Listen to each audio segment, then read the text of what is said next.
안녕하세요. 제 나이 62에 이렇게 떨리는 마음으로 사연을 띄웁니다. 제가 이렇게 제 인생의 민낯을 드러내야 하는 날이 올 줄은 상상도 못했어요. 지금 이 순간에도 손이 덜덜 떨리네요. 오늘 저는 남편의 장례를 치르고 왔습니다. 40년이란 시간을 함께 보낸 남편의 마지막 길을 배웅하는 자리였죠. 평생을 함께 늙어갈 거라고 아무리 다투고 서운한 일이 있어도 결국엔 서로에게 기댈 수밖에 없는 존재라고 생각했습니다. 그런데 그게 다 제 착각이었던 걸까요? 제 이름은 김민자입니다. 남편 이름은 박성철이었죠. 저희는 22살, 24살에 만나 22에 결혼식을 올렸습니다. 풋풋하고 세상 물정 모르던 시절이었어요. 성철 씨는 당시 대기업 다니는 번듯한 직장이었고 저는 평범한 가정주부로 시작했습니다. 슬아의 아들 하나, 딸 하나를 뒀고요. 아들 현우는 올해 30이고 딸 지수는 38입니다. 둘 다 제법 번듯하게 자라 가정도 이뤘고 저희 부부에게는 더 바랄 게 없다고 생각했습니다. 돌이켜보면 저희 결혼 생활이 마냥 행복하지만은 않았던 것 같아요. 아니, 사실은 꽤 팍팍하고 고단한 날들이 더 많았습니다. 성철 씨는 성실했지만 사업에 대한 꿈을 늘 품고 살았어요. 결국 45살 되던 해에 다니던 회사를 그만두고 작은 무역업을 시작했죠. 처음엔 의욕도 넘치고 잘 되는 듯 했습니다. 저도 남편 뒷바라지에 제 사정은 돌볼 겨를 없이 앞치마를 두르고 살림에 보탬이 되려고 안간힘을 썼습니다. 부부가 함께 돈을 모아 노후를 준비하는 게 당연하다고 생각했으니까요. 그런데 사업이란 게 마음대로 되는 게 아니더군요. 몇 번이 투자 실패와 시장 상황 악화가 겹치면서 금전적인 어려움이 찾아왔습니다. 남편은 밤낮 없이 일에 매달렸고 집에 들어오는 시간은 점점 줄어들었습니다. 집안의 분위기는 늘 무겁고 성철 씨 얼굴에는 그늘이 졌죠. 저는 그런 남편을 보며 마음이 아팠지만 돈 문제로 더 이상 잔소리를 할 수도 없었습니다. 그저 묵묵히 살림을 하고 아이들을 키우는 게 제 몫이라고 생각했죠. 아이들이 대학에 가고 취직하고 결혼을 하고 그렇게 시간이 흘렀습니다. 저희 부부는 어느새 은퇴할 나이가 되었고 아이들도 어느 정도 자리를 잡았습니다. 이제 좀 숨통이 트이나 싶었는데 남편은 여전히 사업 때문에 스트레스를 받고 있었어요. 그 흔한 여행 한번 제대로 다녀온 적 없이 저희는 늘 돈 걱정에 쪼들리는 삶을 살았습니다. 물론 남편 명의의 집 한 채와 약간의 예금이 있었지만 그것만으로는 은퇴 후의 삶을 넉넉하게 보내기엔 부족했죠. 성철 씨는 평소에도 말이 별로 없는 편이었습니다. 감정 표현도 잘 안 했고 속마음을 잘 드러내지 않았죠. 저는 그런 남편에게 여보, 우리 말이야, 말로만 하지 말고 무슨 일 있으면 꼭 이야기하자. 나도 당신 옆에 있을게라고 자주 말하곤 했습니다. 남편은 그때마다 알았어. 당신, 걱정 마. 라고 짧게 대답했지만 그 눈빛은 늘 어딘가 먼 곳을 향하고 있는 듯 했습니다. 그러던 중 지난달이었어요. 남편이 갑작스럽게 쓰러졌다는 연락을 받았습니다. 응급실로 달려갔지만 이미 늦은 뒤였습니다. 뇌출혈이었습니다. 황망한 마음에 정신을 차릴 수가 없었습니다. 40년이란 시간 동안 단 한 번도 저를 떠날 거라고는 상상도 못했던 남편이 그렇게 허망하게 제 곁을 떠났습니다. 장례를 치르는 동안 아들 현우와 딸 지수는 며칠 밤낮으로 아버지 곁을 지켰습니다. 저 역시 눈물로 밤을 지새웠죠. 슬픔 속에서도 현실은 냉정했습니다. 장례비를 치르고 남편 앞으로 남은 재산이 얼마인지 확인해야 했으니까요. 남편의 서랍 깊숙한 곳에서 통장 하나를 발견했습니다. 늘 보던 통장이 아니었습니다. 혹시나 하는 마음에 은행에 가져가 잔고를 확인했습니다. 그런데 통장이 텅 비어 있었습니다. 잔고 영원. 믿을 수가 없었습니다. 이게 도대체 어떻게 된 일인지. 저희 부부가 평생을 벌어 모은 돈이, 그리고 남편의 사업 실패로 힘들 때도 꿋꿋이 버텨온 그 모든 것이 흔적도 없이 사라진 것이었습니다. 저는 그 자리에서 그대로 주저앉았습니다. 주변 사람들이 괜찮냐며 말을 걸었지만 아무 소리도 들리지 않았습니다. 머릿속이 새하얘졌습니다. 그때 장례식장 한 구석에서 낯익은 여자가 다가왔습니다.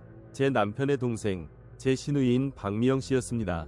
그녀는 남편과 저보다 2살 어렸습니다. 항상 조금은 까칠하고 깐깐한 성격이었지만 그래도 피는 물보다 진하다고 어릴 적엔 저와도 무척 친했습니다. 그런데 오랜만에 만난 그녀의 표정은 평소와 달랐습니다. 어딘가 불안한 듯, 그리고 무언가를 숨기는 듯 했습니다.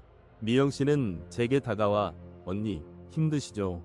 라며 어색하게 말을 걸었습니다. 저는 텅 빈 통장 이야기를 꺼내지도 못한 채 그저 고개만 끄덕였습니다. 그런데 미영 씨가 갑자기 말을 이었습니다. 언니, 사실 오빠가 저한테 좀 부탁한 게 있어요. 그녀의 목소리는 떨리고 있었습니다. 저는 아무 말 없이 미영 씨를 바라보았습니다. 대체 오빠가 동생에게 무슨 부탁을 했다는 말인지 제 머릿속은 복잡해졌습니다.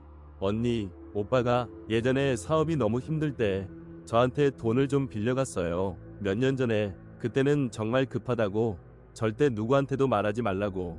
미영 씨의 말이 이어질수록 제 심장은 더욱 세차게 뛰기 시작했습니다.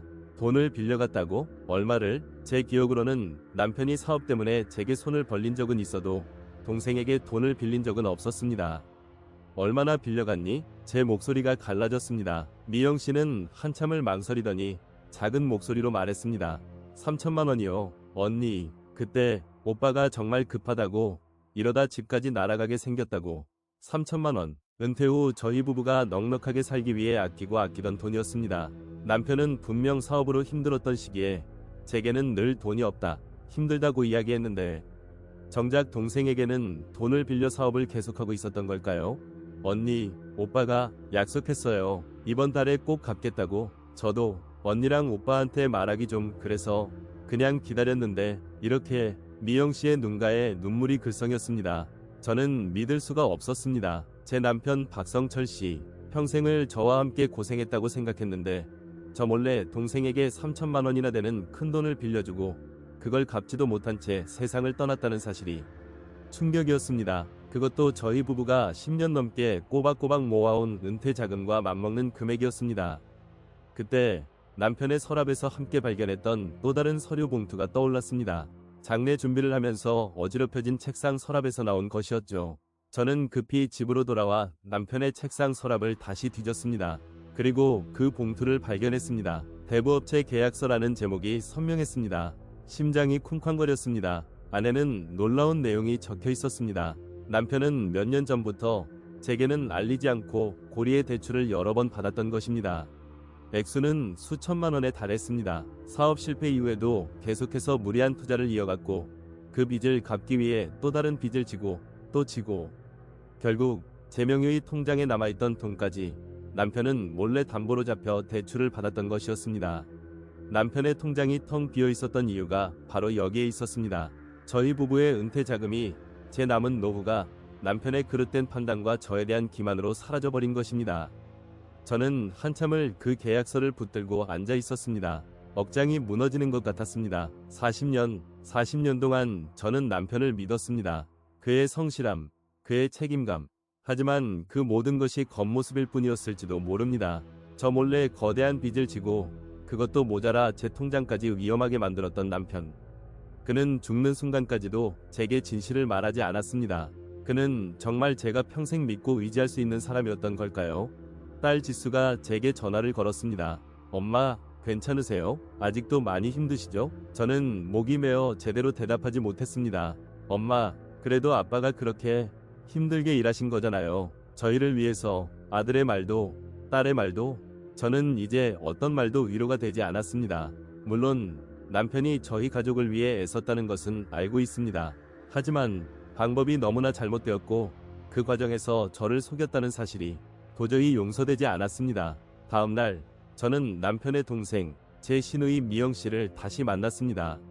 이번에는 제 표정에 단호함이 있었습니다. 미영아, 오빠가 내게 빌려갔던 3천만 원 내가 갚을게. 대신 오빠가 너에게 받았던 대출에 대한 이야기 절대 누구에게도 하지 말아줘. 미영 씨는 고개를 끄덕였습니다. 그녀도 이 상황이 얼마나 비참한지 알고 있었을 겁니다. 물론 앞으로 제 남은 인생이 쉽지는 않을